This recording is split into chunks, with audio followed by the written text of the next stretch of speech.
Now, Manchester United are continuing to look for opportunities to strengthen their squad with at least one more midfielder this summer. West Ham's Mateus Fernandes, one of the players they're interested in. United are doing background work on Fernandes, who is seen as a realistic acquisition following West Ham's relegation. We understand that West Ham value Fernandes at around £80 million and are in no rush to sell the player. Elliot Anderson continues to be high on United's list of targets, with the club holding a long-term interest in the Nottingham Forest midfielder.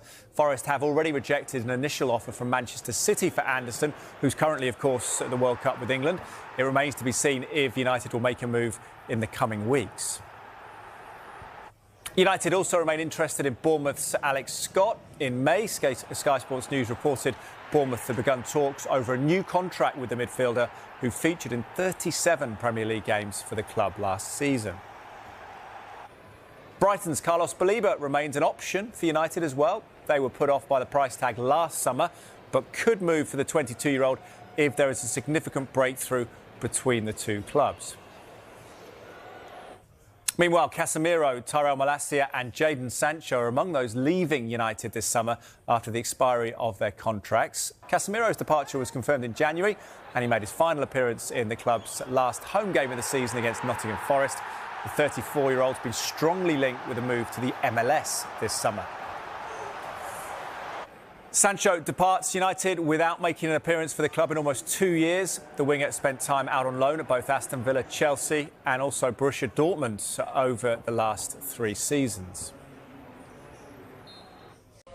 Right, we're going to leave Infantino there. Obviously, we're going to keep a very close eye on that because, as I said, at the last World Cup, he raised eyebrows. We fully expect that to happen again. Could take some time we haven't got, so we're going to move on. Now, if you were with us a bit earlier, you'd have seen our football correspondent Rob Dorset in a thunderstorm at the stadium where England are preparing to play this evening. Those are the pictures.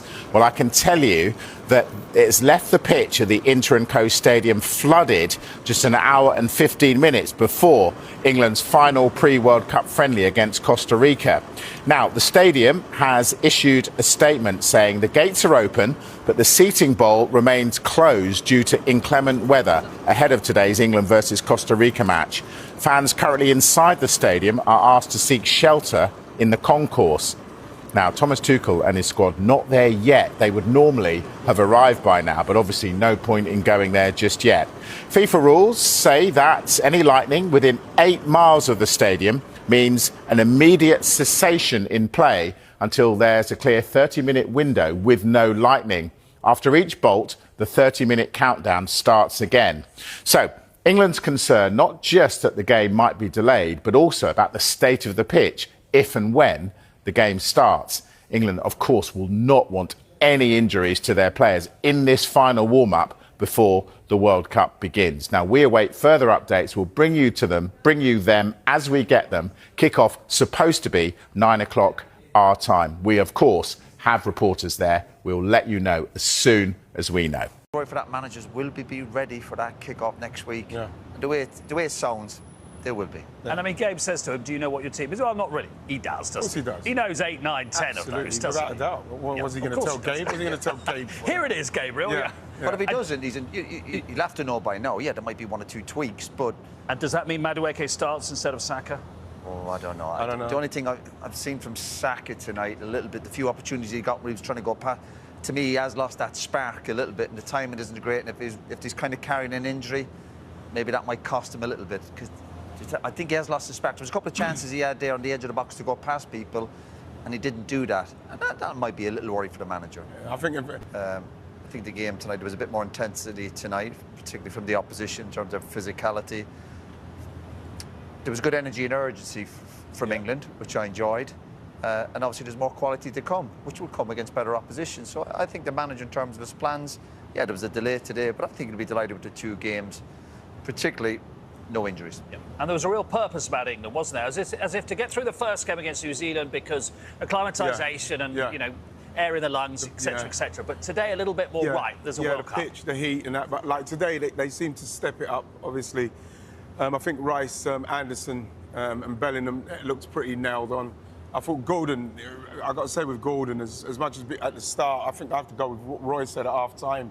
and, you know, taking him on the outside. I thought he looked very sharp. He looked really, like, purposeful tonight. And he's somebody that I think he's put himself in a shout with a start now. I thought he was very good.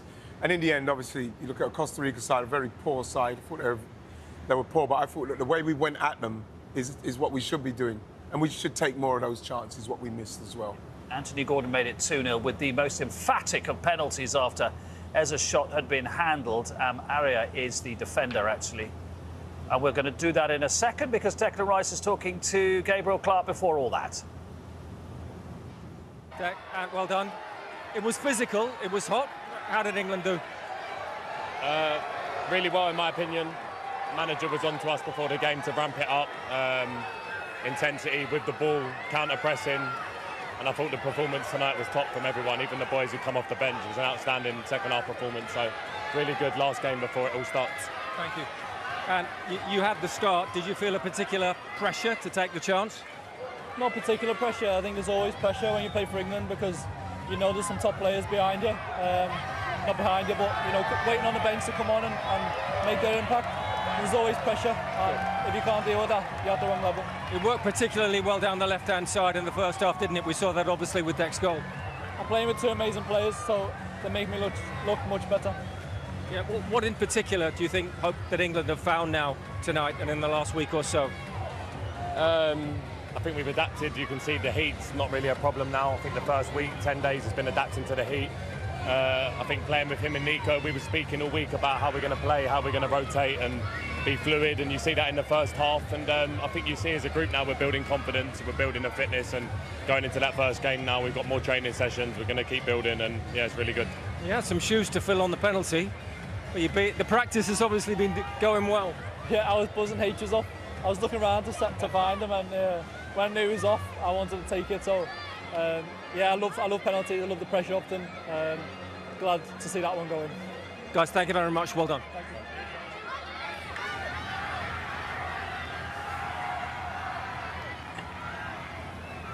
Manchester United supporters have been sent into absolute frenzy after sensational reports claimed the club have effectively secured 3 major signings in one incredible transfer push. The names dominating headlines are Mateus Fernandes, Carlos Baleba, and another highly rated target as the Red Devils continue what many fans are already calling the most ambitious squad rebuild in years. After a period of uncertainty surrounding the club's direction, there is now a growing belief that Manchester United are finally assembling the foundation of a team capable of competing for the biggest trophies once again. The excitement surrounding these reports has spread rapidly across social media, fan channels and football discussions as supporters eagerly await further updates and official confirmations. The biggest talking point revolves around Mateus Fernandes, whose reported £85 million move has generated enormous attention. Widely regarded as one of the most promising young midfielders in Europe, Fernandes possesses the technical ability, intelligence and versatility that modern football demands. His ability to operate in multiple midfield roles makes him an extremely valuable asset, and many Manchester United supporters believe he could become one of the cornerstones of the club's future. Throughout recent seasons, fans have repeatedly expressed concerns about midfield balance and creativity. The potential arrival of Fernandes is being viewed as a direct response to those concerns, providing additional quality and long-term stability in one of the most important areas of the pitch. At the same time, Carlos Baleba continues to be strongly linked with Manchester United.